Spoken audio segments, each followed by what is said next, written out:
Assalamu alaikum. Welcome to the Masters Academy. In this video, I'm going to give you a very basic and quick overview for the chemistry practicals FSC. सबसे पहले जो practicals में हमारे पास आता है वो total 30 marks का practical होता है केमिस्ट्री का, जिसके अंदर पार्ट 1 और पार्ट 2 का इकट्ठा एक पेपर होता है।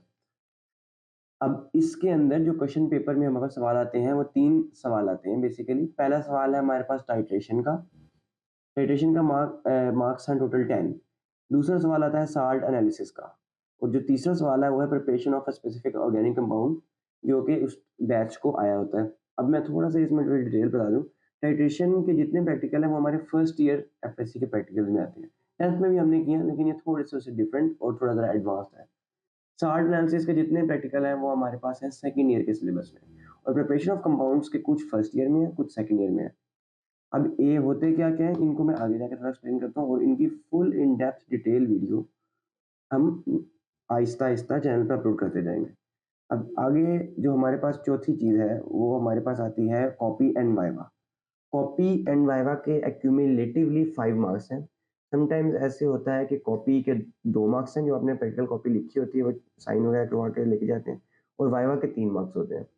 या समटाइम्स अब ऐसा भी देखा जा रहा है कि कॉपी के 3 मार्क्स, वाइवा के 3 मार्क्स, और जो छोटा प्रैक्टिकल मैंने पीछे प्रिपरेशन का बताया है, उसके 4 मार्क्स।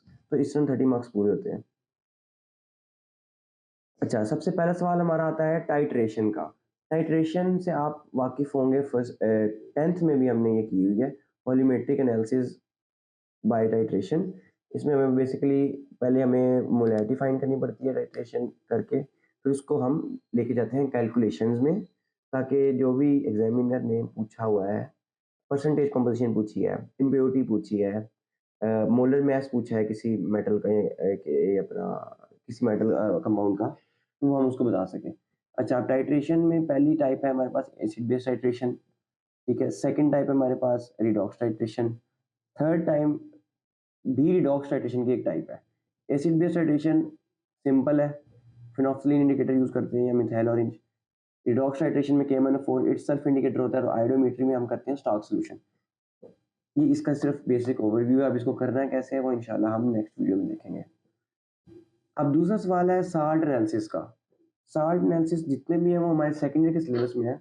अच्छा, अब जो इसका वे ऑफ कंडक्टिंग प्रैक्टिकल है वो ये है कि एग्जामिनर आपको साल्ट एक हैंडओवर करता है टेस्ट ट्यूब में, और उससे रिस्पेक्टिव जितने भी रिएजेंट्स हैं जो उस साल्ट के आइडेंटिफिकेशन में इस्तेमाल होंगे, साथ वो प्रोवाइड करता है।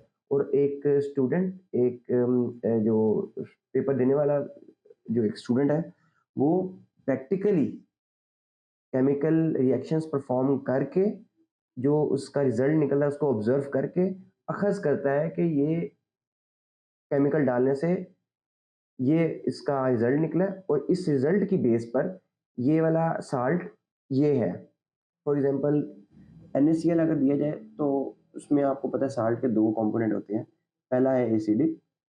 एसिडिक फॉर एग्जांपल NaCl में Cl नेगेटिव जो है एसिडिक रेडिकल है, और Na पॉजिटिव बेसिक रेडिकल है। तो आप Na को अलग आइडेंटिफाई करेंगे, उसके अपने रिस्पेक्टिव टेस्ट्स हैं बेसिक रेडिकल के, एंड एसिडिक रेडिकल जो Cl नेगेटिव है उसको अलग वेरीफाई करेंगे, और जब ये दोनों वेरीफाई हो जाए आप एंड पे रिजल्ट लिखते हैं कि the salt that was given by the examiner is sodium chloride. तो इस तरीके से ये सारा होता है। अब ये दोबारा मैं बता रहा हूँ, इसको हमने कॉपी में कैसे लिखना है, प्रैक्टिकल एग्जाम की आंसर शीट पे कैसे लिखना है, वो हम आने वाली नेक्स्ट वीडियो में बताएंगे। फिलहाल ये एक बिल्कुल हल्का सा झलक, एक ओवरव्यू है कि प्रैक्टिकल्स में आता क्या क्या। Next copy and viva. Copy बेहतर है आप खुद बनाएं, क्योंकि कॉपी बनाने से आपके जहन में काफ़ी सारी चीज़ें बैठ जाती हैं। आप बार बार एक प्रैक्टिकल को लिखते हैं, बार बार आप एक पैटर्न को फॉलो करते हैं, उसकी वजह से वो जहन में आपके पक्का रह जाता है, ठीक है? उसकी वजह से आपको याद करने में इंतहाई आसानी रहती है।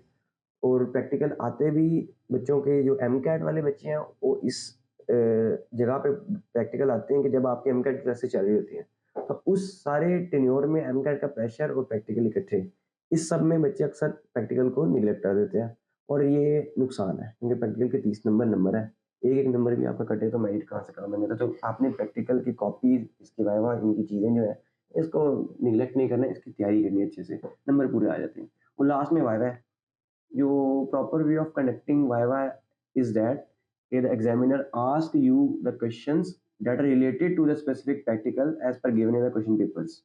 जो आपके सवाल क्वेश्चन पेपर में आए हैं, एग्ज़ामिनर को उन्हीं में से पूछना चाहिए और पूछ क्या सकता है, फॉर एग्ज़ाम्पल पहले इंट्रोडक्शन ले सकता है, फिर वो आपसे फर्स्ट ईयर के मार्क्स पूछ सकता है। अब इस साल फर्स्ट ईयर के मार्क्स की शीट भी एग्ज़ामिनर को प्रोवाइड होती है ताकि एग्ज़ामिनर को जज करने में, मार्क करने में एंड इवैल्यूएट करने में आसानी हो। इसके अलावा वो ये पूछ सकता है कि आपने ये लिखा है, ये कैसे लिखा है, या for example confirmatory test salt analysis में होते हैं एंड पे, वो पूछ लेगा कि क्या कौन-कौन से हैं, या वो ये पूछ लेगा कि ये अपरेटस है, ये किस चीज़ का है, टाइट्रेशन कैसे किया आपने, ये प्रैक्टिकल परफ़ॉर्म किया तो कैसे किया, या अगर करोगे तो कैसे करोगे? जनरली इसी के बारे में वाइवा होता है और कोई ज़्यादा कोई हार्श या मुश्किल वगैरह नहीं आता। और लास्ट में एक चीज़ ध्यान में रखिएगा कि जब भी लैब्स में काम करें तो अपनी सेफ्टी का ख़्याल रखें। लैब्स में शरारतें मत करें और ख़ास तौर पे जो केमिस्ट्री की लैब है वहाँ पे तरह-तरह के केमिकल्स पड़े होते हैं। समटाइम्स ऐसा होता है कि लैब प्रॉपर केयर में नहीं होती, उसकी वजह से ऐसे खुले केमिकल्स पड़े होते हैं, कोई एक्सपायर केमिकल पड़े होते हैं। तो उसको आप जब यूज़ करते हैं तो खतरा होता है कि कोई ऐसा रिएक्शन ना हो जाए जो अनकंट्रोलेबल हो। तो इस सब चीज़ों का ख्याल रखिएगा, शरारतें ना कीजिएगा। मुझे पता है बच्चे अच्छी खासी शरारतें करते हैं लैब्स में, लेकिन आप बचिएगा।